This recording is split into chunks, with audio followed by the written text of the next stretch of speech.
This is the Super Sports Schools podcast, bringing you stories of our future stars, powered by Spur Steak Ranchers. 1, 2, 3, go!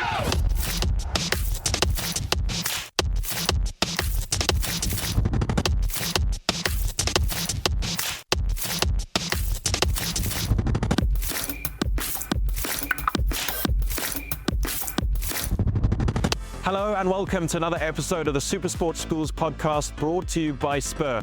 I'm Alex White. I'm standing on the side of the Astro at the St. Mary's Festival 2024, where St. Stithians has just beaten Paarlgem. Now, St. Stithians captain Remarkable Rea Phume is going to get on a plane in just a couple of days to go to China to play for the South African national women's team. And in the last 6 months, she's represented 4 national sides, something no one else has ever done. She truly is one of our country's top young talents. So obviously, in this episode, I talked to her to find out how she's managed to do this and balance school, because she is in matric. It's truly an incredible story. That's the Super Sports Schools podcast. Enjoy. Rea, thanks so much for joining us on the Super Sports Schools podcast. Just to start off, can you please let us know who you are and what you do in hockey? Sure. I'm Remarkable Rea Phume, and I am a matriculant at St. Stithians Girls College currently, doing my final year, and I am currently in the national squad, preparing for the Olympics. But I also play for the women's team for fives as well, and under 18 and under 21, and currently now at the St. Mary's Festival for my first team. So yeah. Yeah, and we're going to dive into all of that because we want to talk about your whole school journey, how you got into hockey, and obviously now the national side, and not just one, a couple of the national sides in different capacities. But for you, where did it all begin? Why hockey? When did it start? So actually, it wasn't hockey in the beginning. I actually wanted to be a footballer, and I aspired to play football until I saw, I was at Pressure House School doing my preparatory school, and I saw people playing with hockey sticks, and I was just like, I actually want to try that. So in the beginning, it wasn't really serious, and then, I saw that I had talent for it, and I actually had passion for the sports, and then that's when it all began. So, I think my grade 7 year is when I actually started to take it really, really seriously in 2019, and then I became really competitive in the sport, and then, the rest is history from there. So literally you just saw these interesting shaped sticks and thought, that's what I want to do. Yes, correct. Because I didn't know what it was. I didn't even know hockey was a thing. And then I was like, okay, no, I want to try that. So yeah, look. And then we're here now. So yeah, it's been an amazing journey. And that journey through school specifically before, I think 2016, when you were in grade 6 or 8, what grade were you when you were first selected for the fives?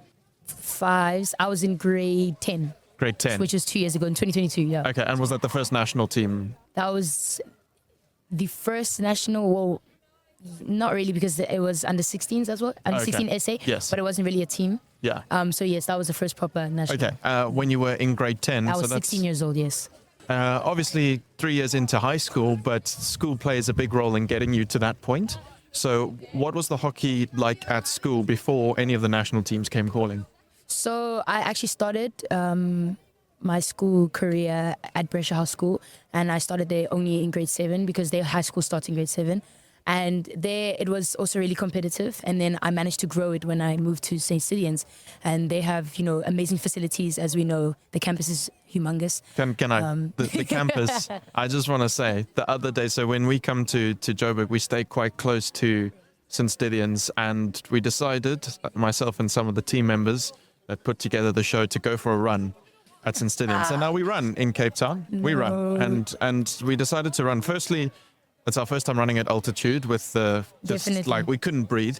And then St. Stithians, you think Joburg's flat, but it's not. And St. Stithians is huge, and there's just hills. And so do you not get tired going from like one side to the other? No, definitely. And I think it's about time we incorporate golf carts, because the school is so big. Like, we have so much land, but also it's because there's 2 separate schools. Yeah.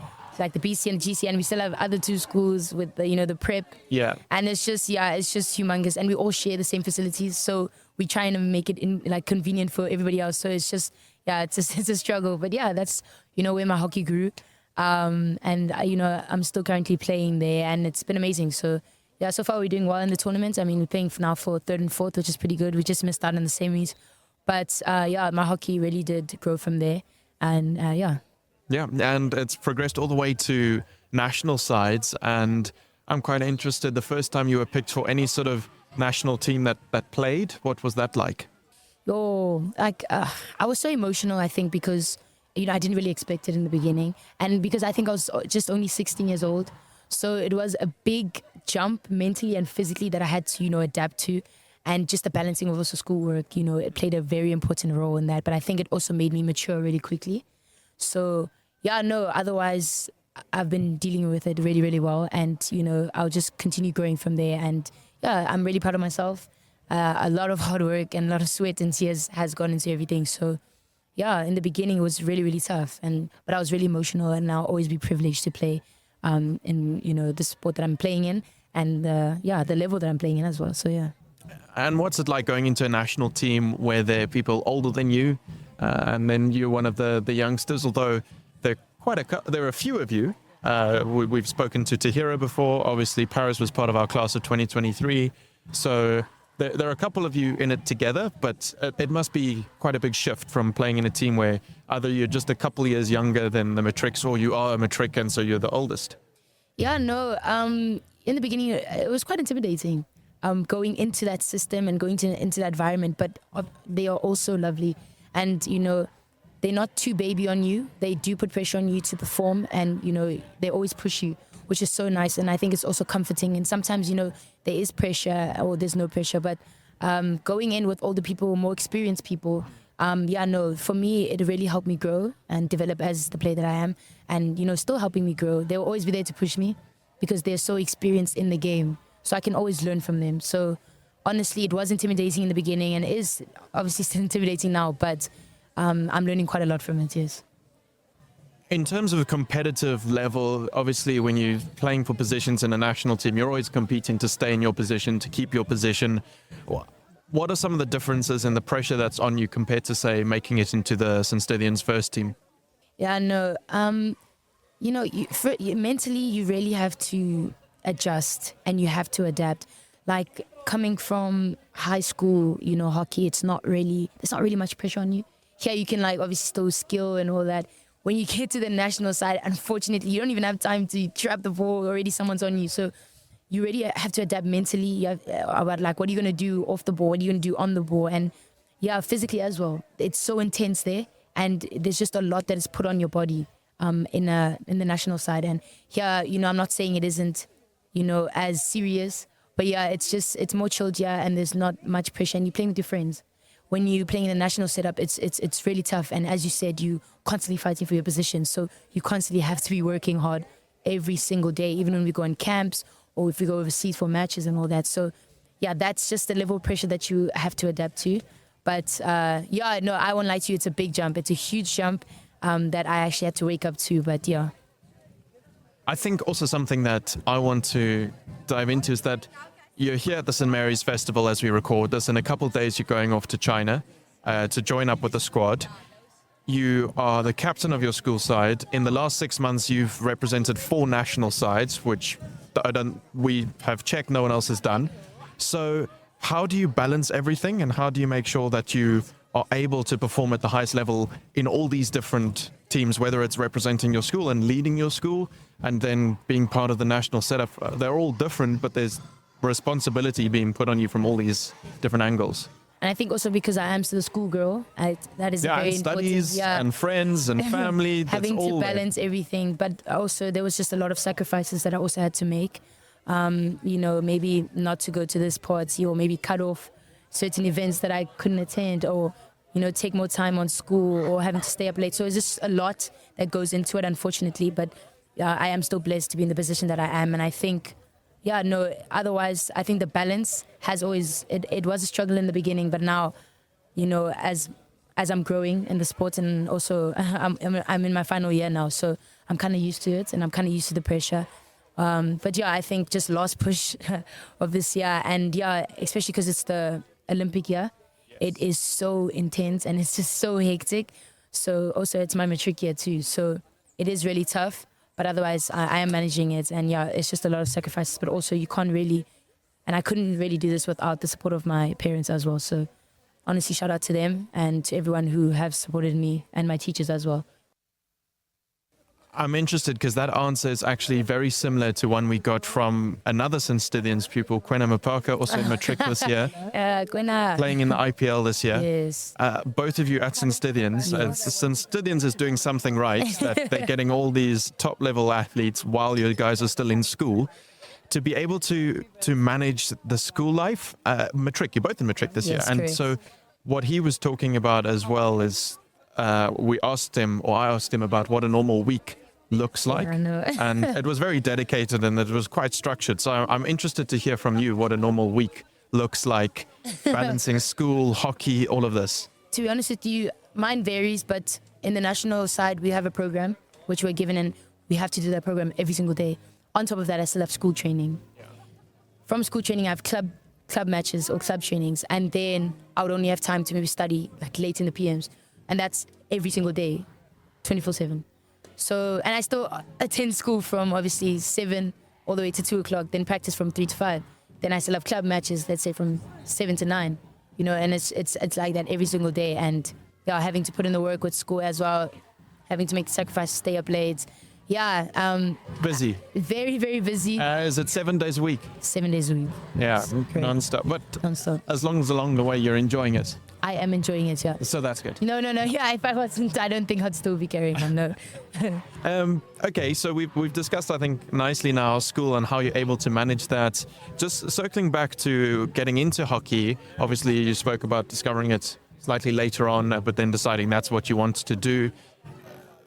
Inspirations, when did you kind of start watching international hockey or different club hockey maybe, and who are the inspirations for you that you look up to? I think I'm going to give you quite a strange answer. To be honest with you, I didn't... That's better. We like the strange answers. Yeah. I didn't watch any international hockey. I didn't. Until I actually made a side, and then I started to, get interested into, who's this Argentinian player, or who's this... But I've actually never watched international hockey. And then once I made it when I was 16 years old, then I was just invested. And ever since then, that's where I got my inspiration, and that's when I decided that I wanted to continue. Because I saw the excitement, I saw what it entailed, hard work, pressure, because I do like pressure. Yeah, I don't like to be lazy or any of that. So, then I only started watching from 16, and now I'm still watching. So, that's from only 16, not when I started, like when I was 12, 13. So, I know others would say, nah, I started when I was so young, watching internationally. I was like, I didn't. I was not one of those people. No, but that's interesting. Once the bug bit, it really took hold. Yeah. And then anybody that you look up to? Players, South African or otherwise? Wow. I have many inspirations. It doesn't have to be in the hockey. No, right? no. Wow. Personally, for me, it has always been Serena Williams. From day one, because I also did play tennis as well. Yes. I will always look up to her. From when I was like, now I can actually say, from when I was 10. From when you were 10. Yeah, from way back, ever since now, she will never, anyone can criticize her for anything that she does. She has been phenomenal her whole career. Still playing even when she gave birth. I mean, that just shows that the passion that she had for the sports, and that's the type of passion that I have for hockey. So, yeah, she will always be my inspiration. So Serena Williams, yeah. I know, especially when you were watching her play when you were around 10 years old, she was winning Grand Slams all the time. And she still continued to win Grand Slams until just a couple of years ago, and still playing past 40. So that's quite incredible. I can understand that. And also you played tennis and playing football. That was another thing. I'm just thinking, St. Stithians, Kwena was also saying you played all these other sports. Do you still play other sports now? No, I had to drop because I played tennis, I did athletics, I did swimming, I did water polo, and I did netball. Okay, so which sports didn't you? Rugby. Okay, fair enough. But and I actually made provincials for netball, tennis, and hockey. And water polo. So all four provincial. Yeah, I did. And then, but I had to obviously drop it because now it's getting more intense. I had to drop all my other sports and focus on one. So yeah. Yeah. I think if you're playing for 4 national sides in the past 6 months, you can't be playing 5 different sports still. Yeah, definitely not. It's not going to work. No.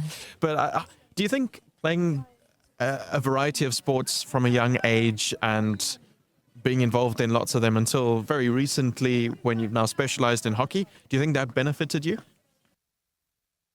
I'm actually very grateful for all the sports that I played. And I know sometimes I actually wanted to quit But my mom always pushed me to be like, no, you're going to finish so and so. And I think she definitely knew why. Like, you know, running or swimming helped me with my fitness. And, you know, there was just a lot that came with it. And yeah, I'm very grateful that I had played all the sports that I did and I had fun. And I was never on the couch, you know, I was never, you know, I was always not at home. So no, for me, it really did help with everything, yeah. So you're evidence of long-term athlete development in practice, and I think it's very cool to be able to see that. If you hadn't gone as far as you have gone in hockey, which sport do you think would have been the one? I think I probably would have gone further with tennis Okay. and then still played netball. Yes. Yeah, no, I think I would have gone for tennis. Yeah, definitely. But I actually would have I wanted to try, like, go on with football as well. And I wanted to try touch rugby. Oh, yeah? Proper rugby, let me not lie. I wanted to actually try proper rugby. Oh, not there's touch still rugby. time. I don't think your coaches would be too keen if you went and you were playing Oh, definitely not. rugby, but Yeah, my mom said no. So I'm not there anymore. no. But yeah, definitely tennis. I think I would have gone definitely for tennis. Okay. And then, so talking about rugby, where do you think you would have played? I think just my sport's rugby, not as a player, as a ref. But I just always thought I was going to be the next Sia Khaleesi, so Okay. I think I was going to play. so in the scrum. Yeah, Yeah. I think I could. I think I could take the scrum. I definitely don't think the coaches would be happy Definitely not. with you doing that now. Definitely not. No. Bringing you the sport you care about the most, this is the Super Sports Schools Podcast. Come on, wake up now. Who got zombie? Wake up now. Sequilatos cat. Wake up now. Who got my senior? Get up and With 15 delicious breakfasts, Spur is the place to be until 11 every morning. Enjoy an unreal breakfast for just $56.90. Spur, people with a taste for life. wake up now. Come on, yeah. Bringing you the sport you care about the most, this is the Super Sports Schools Podcast. What is that training like at the national level? How intense is it compared to school, maybe? No. It's actually very intense. Yeah. Everything, but it's also so exciting because it's just new challenges that I'm taking on, and I love challenges. You know, here in high school, the level of hockey isn't as intense or isn't as hard. You know, there's not a lot of pressure that's on you. So, yeah, it's a huge jump. It's a huge shift that I had to adapt to physically, definitely. The level of training is very intense. And I got introduced to something that's called the TT4. And that's the level of intensity training, and that's the highest one. Okay. And the first camp that I went to, I actually died. I'm not going to lie to you, I died. It was so intense. It was so hard. But then I obviously eventually got used to it. So, yeah, it's tough. It is tough. Yeah, and you're not exactly slow on the Astro. We've seen you play during the show. People are going to see at home clips. When did you decide, or did you decide, or did it kind of just happen, the position that you play? Do you have a favorite position, a position you prefer to play, or is your position? All the details about that. Because I like, you know, a variety. Yeah. I don't like to be in a fixed position. That's why I always play center link. Yeah. Because I like to attack and defend at the same time. I don't like to just be in a fixed. Just be an attacker. You know, but that's I've just always had in me, and it was just very natural. And you know, my first coach just put me in that position. I just stuck this, you know, until today. So, but I have tried, you know, other positions. Not saying I didn't like them or anything, but I don't know. I just feel very like there's nothing much to do there. So yeah, I play in the center. But like, what's strange is that when I go to fives, I'm at the back because there's only 4 people. Yeah. But I'm at the back. But also at the back, you can do everything in there. fives you can do it all. Exactly. So yeah, no. Otherwise, I do play center link. I have tried playing other positions, but I think this one's just more natural to me. So that's you fit in there. Okay, so like I was saying though, you have to be fit because you have to be all over the place all the time. So I mentioned earlier Paris and Tahira, the three of you young players, all in the national side together, all started while in school, which is incredible. A bit of competition between the three of you, bit of support between the three of you. What's that like? Because it must be nice having people your own age being in the national squad. You're not just on your own. No, it's been amazing. Like to have that support.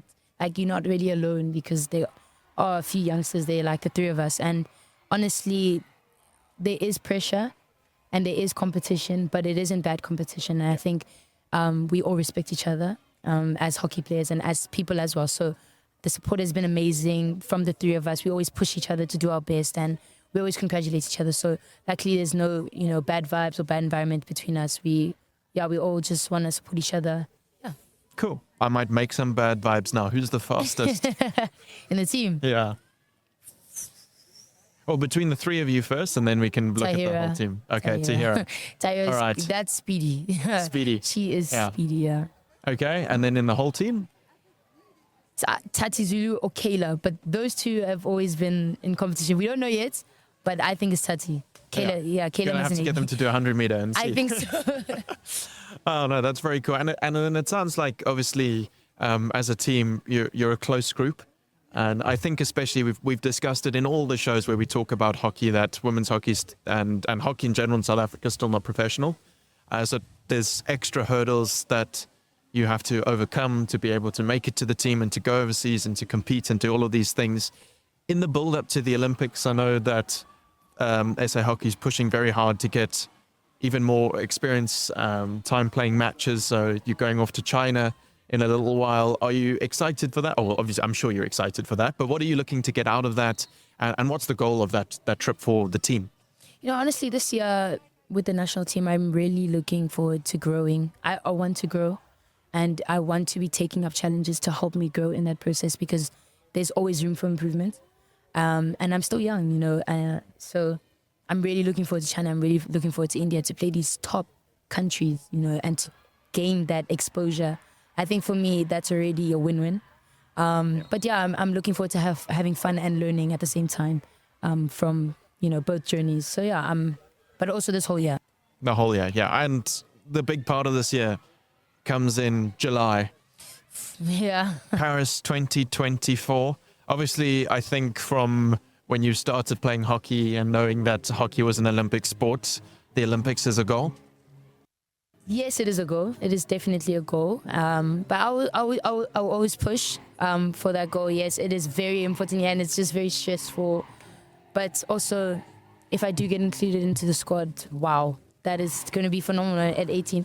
But if I don't as well, honestly... You're only 18, there's many more years to come.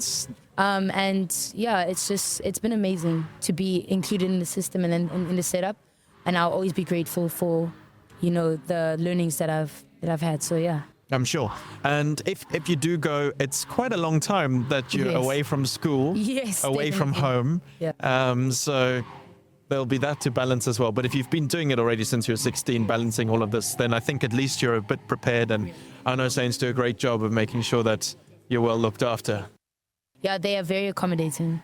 I didn't expect it, but they are so accommodating. And I even had to sit down with the head of academics, and we went over this whole calendar where she moved everything for me. So I'm really grateful to have that support from my school as well. So yeah. Because we always talk about how schools build the foundations to have these strong sporting nations like South Africa, and that World Cups are won 10 years in advance. But you are actually competing in the national side while you're still at school. So usually the school is just building the foundation, and then it's up to other people to take over afterwards. But you're doing all of it at once. So it's very cool to hear that they've got that system in place. Anybody who is playing hockey around South Africa, particularly young girls who might be thinking they want to give hockey a try, who might be playing hockey, any words of advice, encouragement from you? Definitely. Guys, continue to play, but also play with passion, play with love. Don't play because you're being forced to, because I think you'll enjoy your sport more when you're doing something that you love. And also work hard, because I was the type of person to not think that working hard would actually get me anywhere. I've always relied on talent, but really that extra push and that extra dedication and that extra sacrifice that you make will really take you such a long way. And yeah, it's just those little sacrifices that you have to make, and never give up. Never give up, yeah. Never give up. And I think what I can relate to there is to not play a sport that you don't enjoy, because, or if you don't want to play it, then you're just going to end up resenting it. But when you play a sport that you actually enjoy, that doesn't mean you just decide straight away you don't like it. Give it a bit of time and see, because sometimes it grows on you. But when you enjoy the sport, it's more fun playing it. You want to be there, you want to play it. So I think that's some great words of advice and encouragement. Let's talk a little bit now about where you'd like to see hockey in South Africa, obviously school hockey, boys and girls, has exploded. The derbies, they're packed. People love going to watch. All the games get streamed on SuperSport Schools or broadcast on TV, so that's certainly an exciting place. But where would you like to see hockey, just in general, in South Africa the next couple of years going? Continue growing. I am so, also proud that look how big SuperSport Schools has gotten. And it's not just in the hockey space, but all around. I mean, you can watch any of the games anyway. And I would really like to see school hockey continue to grow and continue to develop. I mean, we're doing so well. Why not just continue going? So I'd love for school hockey to grow. And as I said, if you enjoy hockey, continue to play it. You never know, how many things you may learn or the exposure that you may gain or the experiences that you may gain. So yeah. Yeah, and talking about those experiences, obviously now you've had a couple years playing hockey, playing it at the highest level. What are some of those standout experiences for you? Any highlights? Maybe it's a particular goal, maybe it's a particular moment. Yeah, I think, to be honest with you, it was the really good memories and times that I had at the Fives World Cup. But also on the field, I think I scored 6 goals. And it was, for me, every goal I really worked hard for. And those, I will never forget the goals. So that's why I think that's very memorable for me. Yeah. But also Junior World Cup, I scored 2 crackers of goals as well. And on the national side, I also scored when we played the French series, and it was back in Cape Town in a shootout. So, it's just the little things that you work hard for, and those goals that I've scored. So, yeah, it's very memorable, but also a lot of memories within the team, external from the field. Those little laughs and the little jokes that you make with your teammates, there will always be those memories that you'll never forget. So, yeah. I think for me, when I first saw you play was in a shootout. A while back, when it's just you up against the goalie, what's going through your mind? Because also those 8 seconds seem like 2 seconds sometimes, or sometimes they seem like 30 seconds. I'm sure if you're the goalie, they seem like forever, and then if you're trying to score the goal, it's super short. But I've seen a couple times when you've been taking one and initially the goalie stops it, but then you keep playing because you can obviously keep going and try and score it again and never giving up. What's going through your mind? Or is there even time to think? Or is it just muscle memory and trying to just get it in? I don't really think. I'm very calm on the ball. I'm very calm in general. So I'm not going to say I don't feel nervous or I don't feel pressure. There is pressure and there is a lot of nerves. But, when I'm about to take it, I always back my first decision. First decision is always the right decision. And if that doesn't work out, then, you keep playing. You keep playing until that last whistle goes. So, yeah, and I know my mother complains about it a lot because I'm just so calm. She thinks you're too calm. She thinks I'm way too calm, but yeah, I'm very calm on the ball. I don't want to feel any stress. I don't want to feel any pressure, and I don't want to overthink. Because once you overthink, then that's when your mistakes happen. So yeah, it's just always back your first decision, make a decision, and stick with that decision, whether it works or not. In case you've made your decision. I think that's something that can be taken beyond hockey to any sports and even into life. So that's some nice words to leave us with there. We're going to go now into the quiz, SuperSport Schools podcast quiz, which we always do at the end of the show. And I think it's worth reminding everyone that last year at this very festival, Tahira set our highest score ever. It was a very, very weighted quiz because it was just hockey. And she did quite well. Rea, are you ready to play the SuperSport Schools podcast quiz? Yeah, let's go. Okay, 60 seconds on the clock. Your time starts now. Who won the 2023 St. Mary's Festival? UniC. Correct. How long in meters is an Olympic swimming pool? Oh, Olympic. You want to pass? 100. It's 50. True or false? On Saturdays, the Gauteng Development League is streamed on the SuperSport Schools app and website. True. Correct. During a basketball match, how many players are on the court for a team? Oh my goodness, 7. It's 5. Who is the headline sponsor of the 2024 St. Mary's Festival? Bank. Correct. What does BMX stand for? Skip. Bicycle motocross. How many umpires are there on the field for a hockey match? 2. Correct. In rugby, how many players are there in a scrum for each team? 10. It's 8. Oh. In hockey, what is awarded when a foul prevents a probable goal from being scored? The stroke. Penalty. Yeah, correct. True or false? Traditional football is constructed from hexagon and pentagon shapes. False. It's true. Oh my goodness. In golf, what is it called if you shoot 2 under par on a hole? Pause. It's an eagle, and time is Oh my goodness. That was 5. actually hard, eh? She got 5. Rea, thanks so much for joining us on the podcast today and chatting about hockey and about your experience, and also giving us some nice motivation for anyone who's thinking about playing hockey or who does play hockey. But thanks so much. Thanks so much. I really enjoyed my time here. It was amazing. Thank you. Rea's story should serve as one of inspiration for all young hockey players around the country. I've been inspired listening to her, and I hope you have too. Let us know what you thought of the show on our Supersport Schools social media. This has been the Supersport Schools podcast. If you miss any of the episodes, don't worry, you can catch them on video on demand on the Supersport Schools app and website, or you can listen to the shows wherever you get your podcasts. I'm Alex White. I'll see you next week, but for now, bye-bye. This has been the Super Sports Schools podcast, bringing you stories of our future stars, powered by Spur Steak Ranchers. And now the podcast from Joy.